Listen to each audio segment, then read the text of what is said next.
Have you ever really thought about the computer or the phone that you're probably using right now? Well, what if I told you that that same device used to be the size of an entire building? Seriously. It's not science fiction, it was reality not that long ago. Today, we're going to trace that incredible journey from those room-sized giants to the supercomputers that we all carry around in our pockets. It's a story of innovation that changed everything. It's just wild when you think about it, right?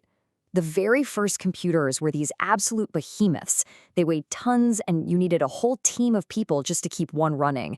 And yet, the smartphone in your hand has thousands of times more processing power.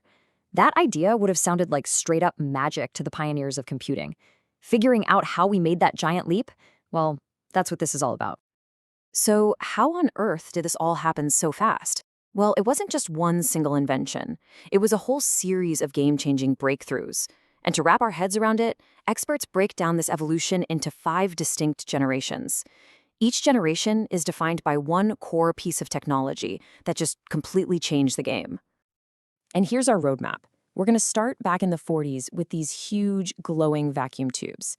Then we'll see how the teeny tiny transistor changed everything. After that comes the integrated circuit, which basically put a whole bunch of circuits onto one little chip. That leads us right into the microprocessor, the engine of the PC revolution, and lands us right here, today, in the age of artificial intelligence. Every single step is a monumental leap. All right, let's dive in at the very beginning. The first generation. These were the true pioneers, the machines that laid the groundwork for everything to come. And believe me, when we call them giants, we mean it in every sense of the word. The heart of these machines was the vacuum tube. Just picture thousands of little glass light bulbs, and each one is acting like a switch, either on or off. They were the fundamental building block. But man, they had some major problems. They were big, they were fragile, they sucked up a ton of power, and they got so hot that you needed massive cooling systems just to stop them from melting down. So you can imagine actually using one of these first-gen computers was a nightmare. A famous one, called ENIAC, was literally the size of a room. It was unbelievably expensive, and it was always breaking down.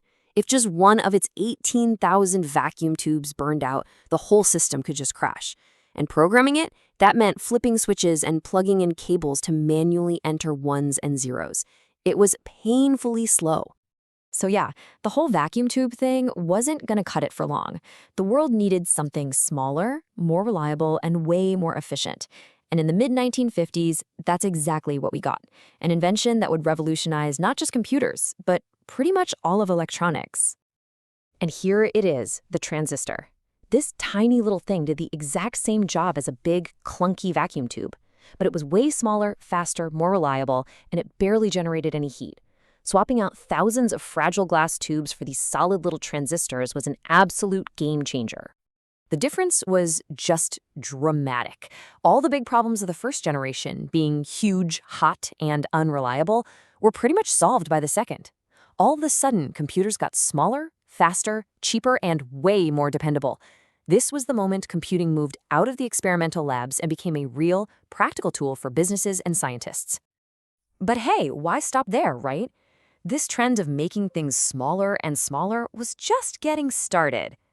The third generation took it to a whole new level by figuring out how to pack not just one transistor, but a whole bunch of them into one tiny package. Welcome to the age of the chip. The key here was the integrated circuit, or IC for short. Instead of wiring up individual transistors by hand, engineers figured out how to basically print hundreds of them onto a single tiny chip of silicone. Complex circuits that once filled a cabinet could now fit on the tip of your finger. This paved the way for even smaller, even more powerful computers. Now, this is where computers start to look and feel a bit more familiar to us. For the first time, people could actually use keyboards and see things on monitors instead of just using punch cards. We got operating systems, which let computers run more than one program at a time, something we now just call multitasking. Machines like the famous IBM 360 series really defined this era of more user-friendly computing. Okay, the fourth generation. This is the moment when computers finally started to leave the big corporations and actually enter our homes and our lives. That constant drive to shrink things down led to a breakthrough that would put the power of a giant mainframe into a box that could sit right on your desk. And this was it, the ultimate step in miniaturization, the microprocessor. Engineers somehow managed to cram the entire central processing unit, the brain of the computer, onto one single silicon chip. We're not talking about a few transistors anymore. This was thousands of integrated circuits all on one tiny little square. This incredible pace of progress was famously noticed by Gordon Moore, one of the founders of Intel. His prediction, which we now call Moore's Law, basically said that the number of transistors we could cram onto a chip would double about every 2 years. And that law has been the driving force of the tech industry for decades, making computers exponentially more powerful while also making them cheaper. And what do you get when you combine the microprocessor and Moore's Law? You get the personal computer, the PC. All of a sudden, computing power was affordable and small enough for regular people and small businesses. Machines like the IBM PC and the Apple Macintosh made computing a tool for everyone, not just for massive corporations. And that brings us to where we are right now, the 5th generation. For decades, the goal was always pretty simple: make computers smaller and faster. But now, the goal has kind of shifted. The new frontier isn't just about speed anymore, it's about intelligence. We are living in the era of AI.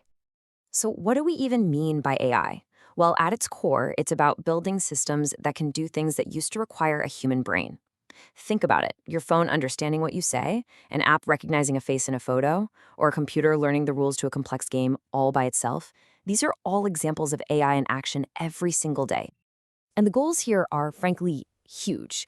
We're talking about building devices you can just talk to like a person, and focusing on something called parallel processing, which is like tackling a giant problem by breaking it into 1,000 tiny pieces and solving them all at once.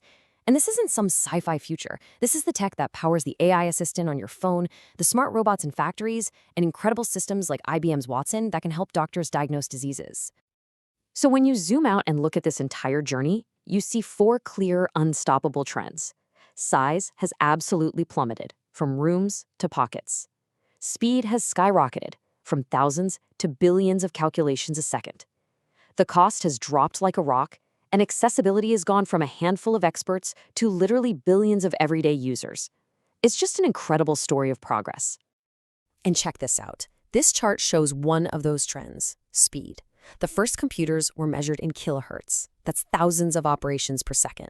By the 4th generation, we were in the megahertz range, millions per second. Today, modern CPUs are measured in gigahertz. That's billions of operations per second. The scale of that increase is it's mind-boggling. So to wrap it all up, in the span of a single human lifetime, we've basically raced through 5 major technological eras. We went from these massive, clunky, unreliable vacuum tube machines all the way to the dawn of intelligent systems powered by AI. The pace of that change is unlike anything else in human history. And that leaves us with one last fascinating question. The 5th generation, this AI revolution, is still happening all around us, and it's moving incredibly fast. So what's next? What's going to be the big breakthrough that defines the 6th generation? Quantum computing?